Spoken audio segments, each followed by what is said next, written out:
Hello friends, Mircea here. A while back I showed you how I automated my Mikrotik home network using Terraform. Since then the setup has evolved quite a bit, mostly because the original approach started showing some cracks as I added more and more devices and config. Some of you have asked for an update, so today I want to walk you through what has changed and what has stayed the same. We have a migration to OpenTofu, a complete project restructure using Terragrunt to handle multi-device configuration somewhat more easily, and finally some CI/CD automation to tie it all together. There's quite a bit to cover in this one, so let's dive in. Let's start off with the smallest change first. OpenTofu. To be fully honest, I had no particular reason to switch other than preferring the open source fork over the BSL licensed one. You'll notice, however, that throughout this video I'll still refer to it as Terraform. Old habits die hard, I guess. I wish I could talk about this some more or that there was something more interesting to share, but the actual migration was genuinely smooth sailing. All I really had to do was to go in my misc config here and replace Terraform for OpenTofu, and then in my shell alias for TF, which perhaps Terraform, I had to replace that for Tofu as well. And that's about it. All of the code has just worked. I was ready to start tinkering to fix stuff, but it literally just worked and, most importantly, kept working since. There was one OpenTofu feature that prompted this migration initially. OpenTofu, as opposed to Terraform, can use OCI images as a source for both providers and modules. I wanted that because one of the things that I have been setting up in my lab lately is an internal registry cache for container images. This would have allowed me to use it for containers, obviously, for Helm charts, and now for my OpenTofu packages as well. Unfortunately, as far as I can tell, there are a few gotchas as of right now. First of all, Renovate doesn't currently auto-detect OCI references for OpenTofu modules and providers in a way that just works, at least not in the way it does for regular references. I could make it work with a custom regex manager, but honestly, I just couldn't be bothered. On top of that, the router OS provider that I'm using in this project is not published as OCI yet, so I'd have to set up some sort of mirroring for that, which is just extra effort. I'll probably do that someday, but that day has not been today for a while now. On a related note, I've been thinking about cleaning up and publishing the custom modules I built for this project for the community to use and contribute to. I think it would be really cool for this to be more of a community-driven project, but if I'm being honest, I'm not even sure if there's a community to build around. So if that's something you'd be interested in, let me know in the comment section down below. Next up, we have probably the biggest and most worthwhile change to this repository, Terragrunt. Now, if you're not familiar with it, Terragrunt is a flexible orchestration tool that allows infrastructure as code written in Tofu or Terraform to scale. It's different from many other tools because it's designed to be an orchestrator of Terraform execution rather than provisioning infrastructure itself. Because of this separation of concerns, most of what Terragrunt does is designed to extend the capabilities of OpenTofu or Terraform rather than to replace them. To put it simply, Terragrunt is just a Tofu orchestrator with some nice bells and whistles. It wraps the actual Tofu CLI and executes projects in a given order, plus some quality of life features regarding code duplication and dry configuration. It doesn't replace your Terraform configuration. Your TF files stay exactly as they are. Terragrunt just adds a layer on top of that to handle orchestration and configuration management. Think of it like this. Terraform defines what your infrastructure looks like, while Terragrunt defines how and when to apply it. The easiest way to understand what it does is to actually see it in action. So, let me walk you through the evolution of this codebase, starting from the monolithic mess I had before. I've done a detached checkout here of the last Terraform commit in this repository before the migration. So if you looked at the previous video, well, this is kinda where we left off. We have one big Terraform project with one file for my RB5009, for example, where I'm configuring all of the Ethernet interfaces, one for my CRS317, one for the CRS326, one for my hex switch, and then one more file per service running on my router. So that could be the Capsman server, the DHCP server, or the DNS server, for example. You get the idea. The problem is that even though I have one file per device, all of these files still live in the same folder, thus the same Terraform project, and thus they share the same state file. This worked fine when I had like 1 or 2 devices and not that many configs, but as I added more and more devices and configuration, things started falling apart. You see, making a simple change here, like adding a new comment on an interface on my router to keep track of what's plugged in where, would have to reconcile the state on my CRS317, reconcile the 26 interfaces on my 326, and then also reconcile all of the firewall rules you can see right here. What was essentially a 2 to 4 second change to add a comment here turns into a 2 to 4 minute wait for Terraform to reconcile all of the state. Besides just being slow, because that wouldn't necessarily be the end of the world, this is also kind of risky. You see, if I'm working on the router, for example, and something goes haywire and messes up the state, I would have to pick up my switches from the wreckage as well. Also, offboarding a device is kinda weird because I can't necessarily delete this file and call it a day. The resources for that device are still in my state file, and since they're no longer in my configuration, on the next apply, Terraform would try to delete them. But generally speaking, if I'm offboarding a device, chances are I'm going to pull out the switch and reset it anyway. I don't care for Terraform to delete the resources we provisioned earlier. Also, deleting resources on physical infrastructure is a bit weird. I can't necessarily delete the certificates, for example, that bind to the API server, because I need to connect to the API server. Also, I can't exactly delete interfaces on the switch. That would throw a warning. So, what I would have to do instead is I would have to delete the file like I did here and then manually drop resources from the state file. Now, the way I would solve this problem without introducing any new technology is by just creating a new folder structure, kind of like this. So, a Terraform directory and then one folder per device.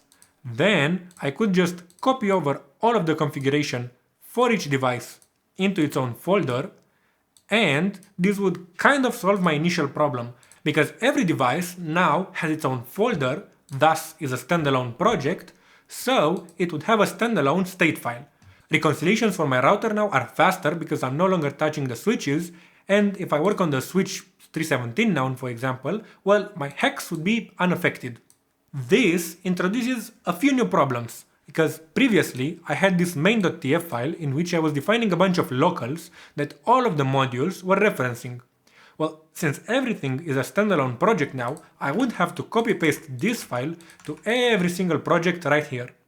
But now I'm also missing the provider configuration, so I would also have to copy this and paste it in every single project. The same thing then for my variables. I would have to copy my variable definition files and paste them in every single project. You get the idea. While this is technically working, it creates a lot of code duplication that I don't really like. On top of that, I don't really have an easy way to orchestrate in which order devices would be applied, because if you remember from my previous video, my devices are daisy chained. The internet comes into the RB5009 router, which is in my hallway, and then I have a cable going from that to my access point. This access point is technically provisioned with Terraform because if you look here, I'm setting up Capsman on my router and then setting up Wi-Fi provisioning rules. So indirectly, this device is also provisioned by this device, which in turn is provisioned by Terraform. Anyway, internet to the router, and then I have a cable going through the wall to the hex switch in my living room. Then I have another cable going from that to the CRS326 in my rack, which I'm also plugged into. And finally, another cable from that to the CRS317. And the reason why this matters is because let's say I'm doing some config change that is a bit more involved. If I were to push my changes to the CRS326 first, well, that could break this connection to the hex, and I would no longer have a way to get from here to the hex or to the RB5009 to keep pushing changes. So what I would have to do is that I would have to apply changes to the device furthest away from me first and then work my way down the chain. For example, let's say I'm pushing some configuration to the RB5009, and that would break this connection to the hex. Sure, this part of the connection is broken, but I still have a valid path to the hex, so I can push changes to it as well, and that, let's say it would break this connection but it would fix this one. What I can do now is that I can push changes to the CRS317 as well, breaking this connection, but in the end, when I push my changes to the CRS326, it would hopefully fix this connection and this connection, rendering the whole setup usable again. Previously, I could have done that by going into the CRS317 module right here and say it just depends on, for example, on the module.crs326, for example. However, the CRS326 now is a standalone project with a module that cannot be referenced from another project, so this doesn't necessarily work anymore. So between the code duplication and the manual ordering, honestly, I think I prefer the slow working monolith over this. However, Terragrunt comes in to save the day. So I'm gonna drop all of the changes here to get back to where we were, and I'm going to show you the new layout of this project. So you can see here I have two main folders. I have infrastructure, which we'll take a look at in a moment, and modules. Modules is the base directory for all of my reusable OpenTofu modules. I have here a 1Password item, which, as you can guess, it pushes one or more items to a 1Password vault. I have the Mikrotik base module, which we covered in the original video, but essentially this configures all of the base level configuration for a Mikrotik device, whether or not it's a switch or a router, for example, because all devices have some system settings. All devices set up IP services or maybe have users and groups. You get the idea. Then I have a bunch of specialized modules for various services. For example, I have a Capsman module right here, which enables Capsman on my router. Then it sets up the Wi-Fi channels. It generates random passwords for my SSIDs. It binds them to Wi-Fi security rules, sets up data path to map SSIDs to VLANs, sets up the Wi-Fi configuration, and finally it sets up the Wi-Fi provisioning rules. Next, I also have a module to set up DHCP servers, which would set up an IP address for the DHCP server to bind to. Then it would set up the IP pool for the DHCP server to hand out addresses from. It sets up the DHCP network settings, it sets up the DHCP server itself, and any static leases you might have configured. And if you enabled it, it would also set up static DNS entries for any static DHCP lease. Next up, we have the DNS server, which would set up the DNS server itself, set up any ad blocking if you have that enabled, and set up static DNS entries. Let's jump over to the PPPoE client because that's easier to understand, because this is a very simple module that applies a single resource. This just sets up a PPPoE client because that is how I get an IP from my ISP. And finally, we have a bit more complicated one, the firewall module. This sets up any interface lists you pass in. Then it would set up the firewall filter rules, and based on any weights we've given to them, we'll see that in a moment, it would ensure proper ordering, because again, ordering of firewall rules is important. And then the same thing here for firewall NAT rules. I'm setting up all of the NAT rules here, and then I'm using the move items resource to make sure they're in the proper order. So these are the OpenTofu modules, but I'm not applying them directly. What I'm doing is that I'm using Terragrunt to orchestrate them. These are kind of like my Lego blocks. So in the infrastructure directory, I have all of my Terragrunt configuration. We have a 1Password folder, which we'll take a look at in a moment, and then we have a Mikrotik directory with one folder per device, kind of like we set up before. So you can see that each folder here has a terragrunt.hcl file in it. In Terragrunt terminology, each folder that has one of these files is called a unit, and the unit is the smallest deployable entity in Terragrunt, kind of like the pod in Kubernetes, if you will. The way I map this mentally is that this is essentially a configuration file that tells Terragrunt how and when to run the Terraform apply or plan or init command. These are all of the parameters that it will have to give to specific commands and in what order to do it.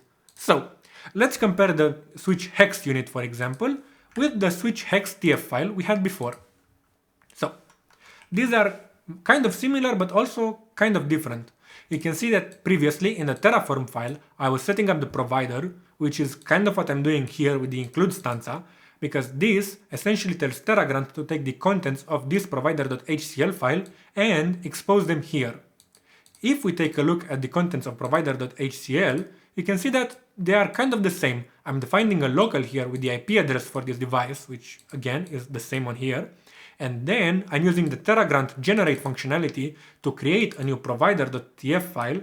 And if it already exists, I'm just telling Terragrunt to override it. The contents of that file are kind of the same thing I have here. So you can see I'm setting up the host URL to reference the local.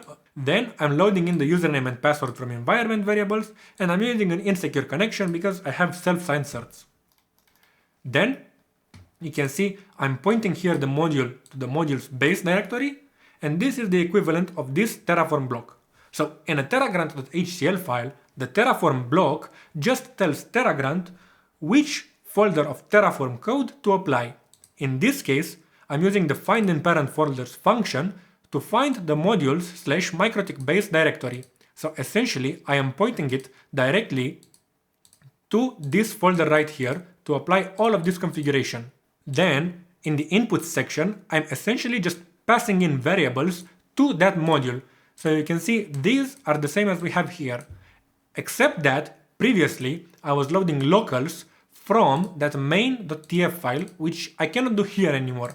So what I've done instead is that I'm using this Mikrotik globals local, for which I am chaining a few functions. So I'm looking up in the parent directories of this unit for a globals.hcl file. I am reading the Terragrunt config from that, and then I am extracting the locals.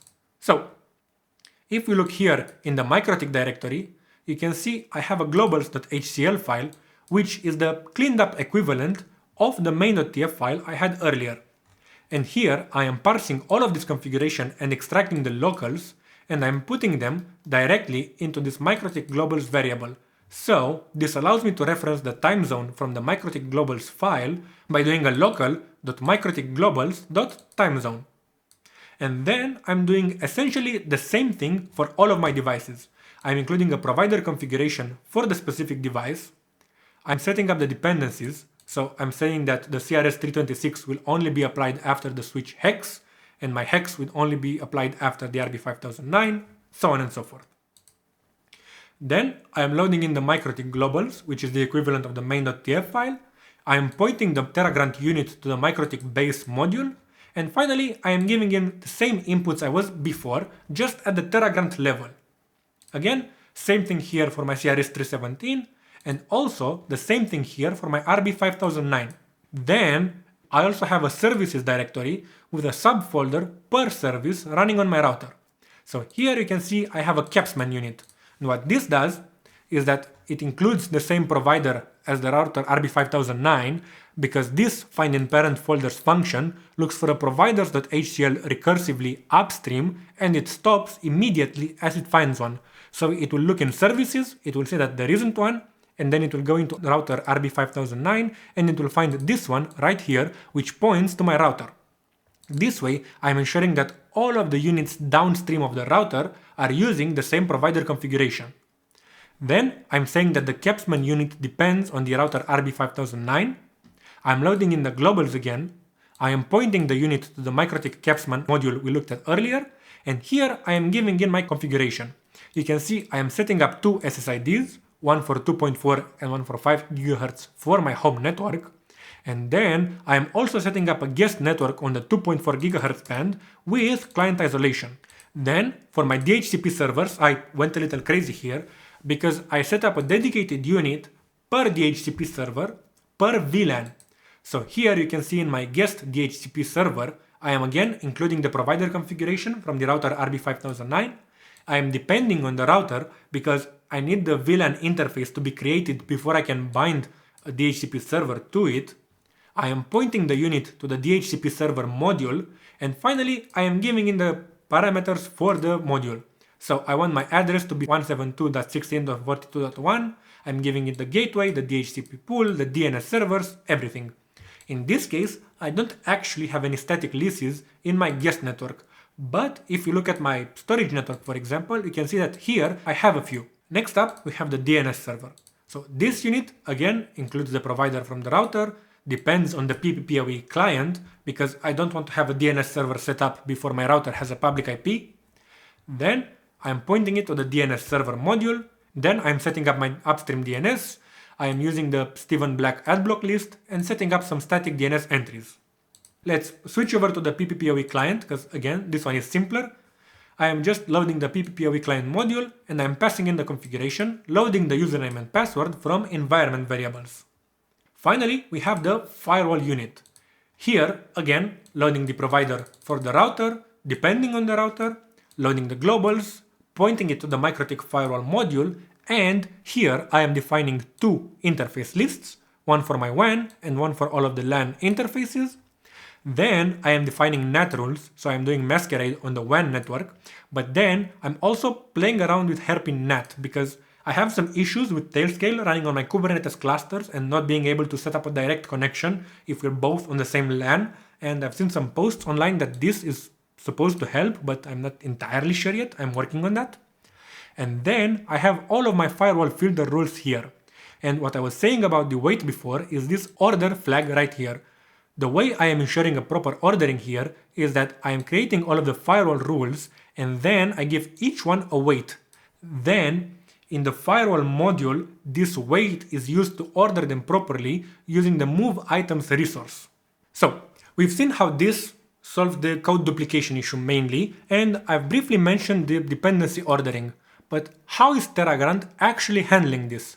So if I open up a terminal here in the root of my repository, and I do a Terragrunt run --all plan, for example, this informs me that Terragrunt will run all of these units in a specific order. Now, the order in which Terragrunt would run this will be determined because Terragrunt will scan my entire workspace and look for all of the terragrunt.hcl files. Then, based on the dependencies configuration, it would build a DAG or a directed acyclic graph of how everything should be applied. And we can actually see that DAG if we do a Terragrunt list of the DAG in a tree format. This lets us know that the router RB5009 would be the first unit that is applied, and then in parallel, so all of them applied in parallel, would be the Capsman unit, all of the DHCP servers, the firewall unit, and the hex unit. Then after the hex, I would get the CRS326, then the CRS317, the PPPoE client would get going after the firewall, and after the PPPoE client, the DNS server would also be applied. And you can see here that the 1Password unit is a dependency for all of the devices as well as the Capsman unit. So let's take a look at that now. If I open up the 1Password unit and we look at the terragrunt.hcl, we can see here that it depends on the Capsman unit because if you remember from the Capsman module, what I'm doing here in main.tf, I am setting up some random passwords here and then I am emitting them as outputs from this module, so outputs from the unit, and then in the Terragrunt unit, I am passing in those outputs as inputs here. So essentially what's happening is that Terraform is creating random passwords for my SSIDs, and with this unit, I am pushing them to my Doink Vault so I can get them on my phone. Essentially, I am getting automated Wi-Fi SSID password rotation automatically synced to my 1Password vault. Then, all of my devices are applying the Mikrotik base module. Within that module, I'm also creating users, groups, and randomized credentials for those users, mainly service accounts. Then, I am passing in all of those credentials here and pushing them to my automation vault. This is a vault that is synced to my Kubernetes cluster using external secrets operator.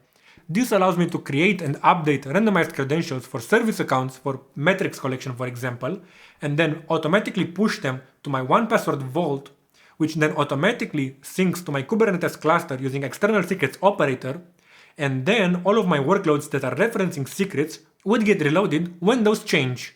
Other than that, you may have noticed that all of the files are including this root configuration, this root.hcl, which I've very carefully avoided. If you remember previously, I was using a local state file that was SOPs encrypted.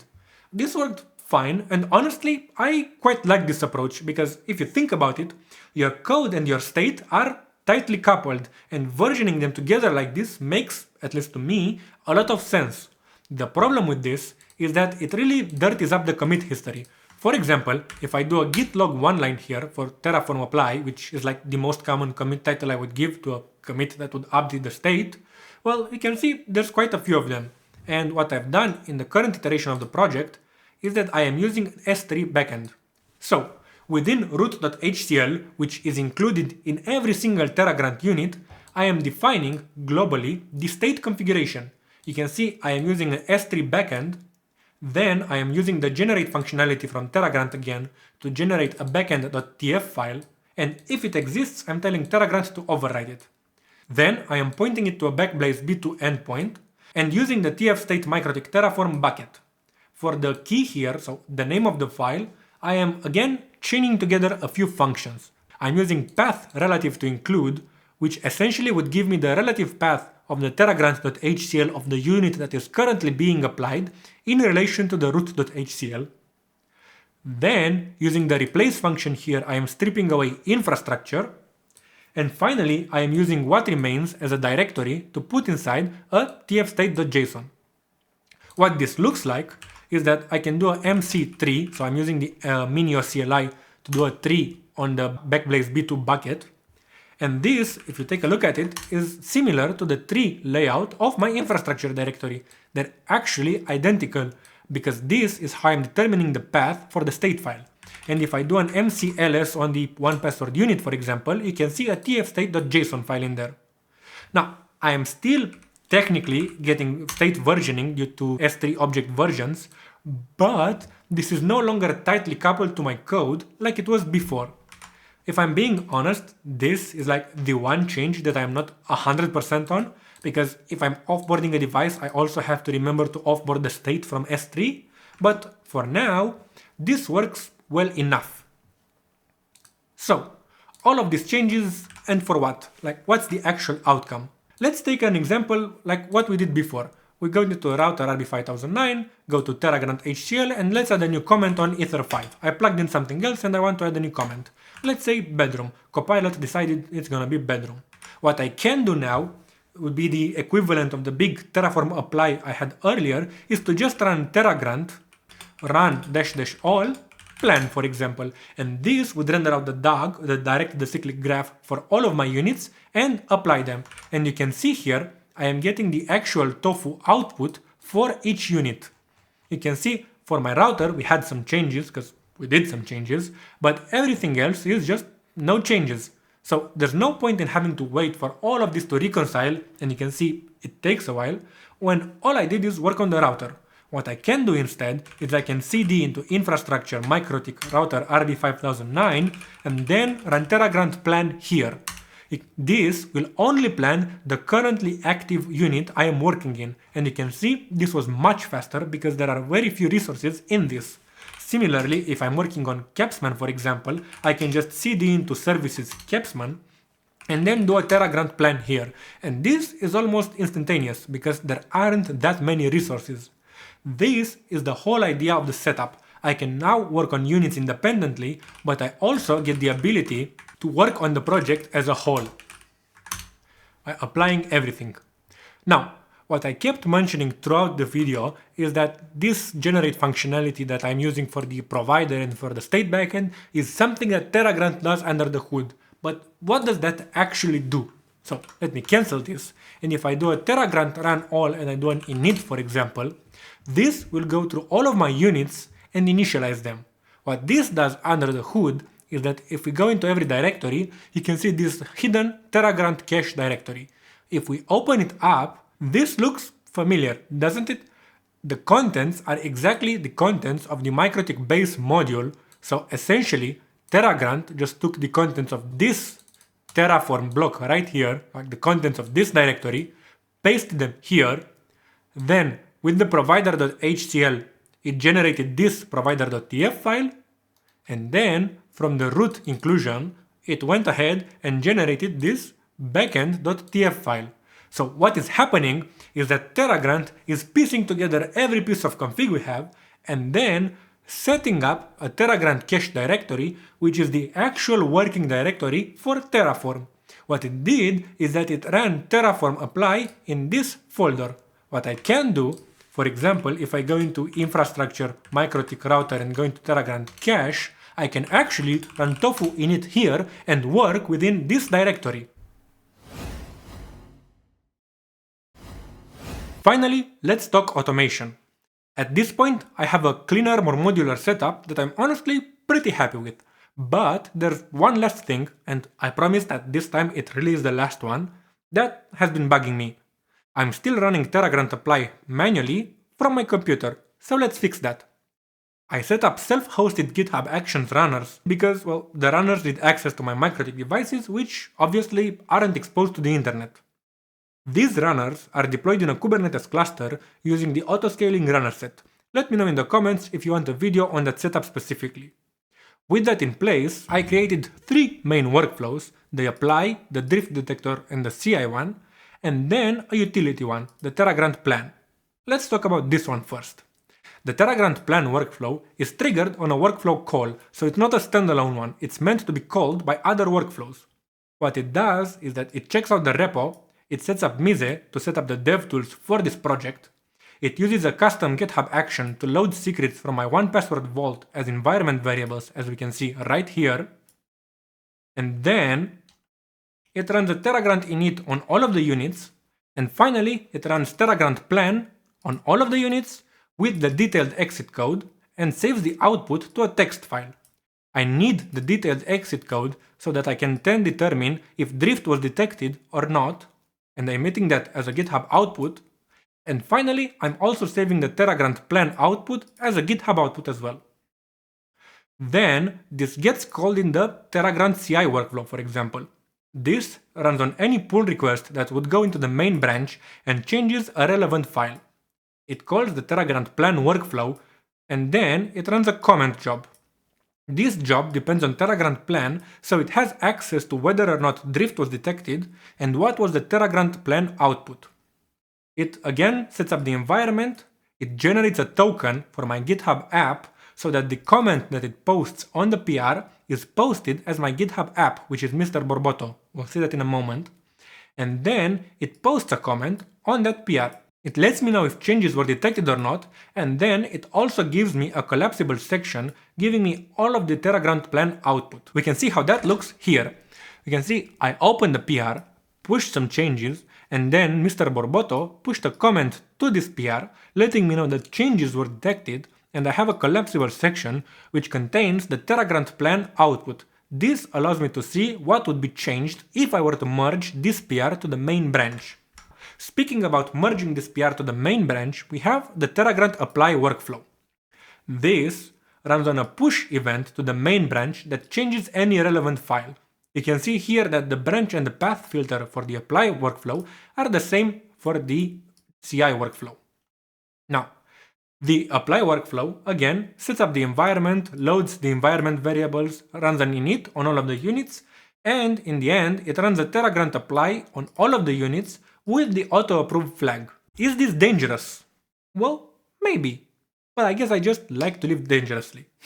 Seriously though, this is a home lab, not a production environment. If I break something, well, I will just fix it. The speed and the convenience of automatic applies, well, far outweighs the risk in my use case. Now, this covers validating a PR and then automatically applying it. What about some manual changes or some configuration drift? That would be another side of GitOps, not necessarily automatic apply, but automatic reconciliation. Well, that is where the third workflow, and honestly my favorite one, comes in. This is the Terragrunt drift detection workflow. You can see it runs on a schedule, so every 2 hours, and it does the following. It runs a Terragrunt plan, generates a token so that any action is made under the GitHub app Mr. Borbotto, and finally, if drift was detected, it opens a new issue and then it updates the body of that issue to let me know if drift was detected, giving me some quick actions such as the ability to run a Terragrunt apply workflow from that issue, and then it lets me know what has changed by posting the actual plan output.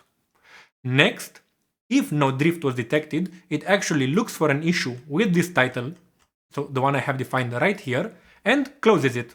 This essentially means that if there is some drift, I have an issue that lets me know, and if I then go on and fix it, well, the issue automatically goes away. So let's see what that looks like. If I go into issues and then look at the closed ones, we can see here we have the Terragrunt drift detected issue. This lets me know that drift was detected and in which workflow run, so 296 in this case, and then it gives me some quick actions, such as running the Terragrunt apply workflow or clicking here to see the actual workflow that generated this issue. Then I can also expand this and take a look at the plan to identify what the drift actually is. You may be asking, why am I doing only detection and not correction? I could just run the apply workflow on a schedule and call it a day, right? Well, yes, but actually no. You see, this is a home lab and I don't have a staging and a production environment. If I'm in the middle of tinkering with something locally and then CI decides to just fix my drift, well, that would be annoying at the very least. The drift detector workflow here is more of a friendly reminder so that I don't forget and leave some manual changes in the configuration once I'm done. And that's pretty much it. That's how my Mikrotik Terraform, or should I say Mikrotik Terragrunt setup, has evolved over the past 8 months or so. Is it overkill for a home network? Well, I mean, yes, but you're talking to the same guy who runs multiple Kubernetes clusters at home, so I don't know. Jokes aside though, I've learned a ton about Terraform and Terragrunt in this project, and I've also found it to be really cool. At this point, I think I'm more familiar with my Terraform setup than I am with Winbox, so it's unlikely I'm ever going to switch back. Not to mention the GitHub side of it all. If you want to dig deeper into the code, everything is available on my GitHub. I'll link the repo in the description. And if you're interested in a getting started guide for bootstrapping a fresh Mikrotik device with Terraform, well, check out the description because there should be a link to a blog post there. It covers everything from the default config on my RB5009 to fully importing it all into Terraform.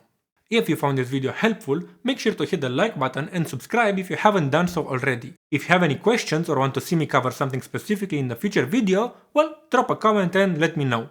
Until next time, make sure you don't Terraform apply your internet goodbye.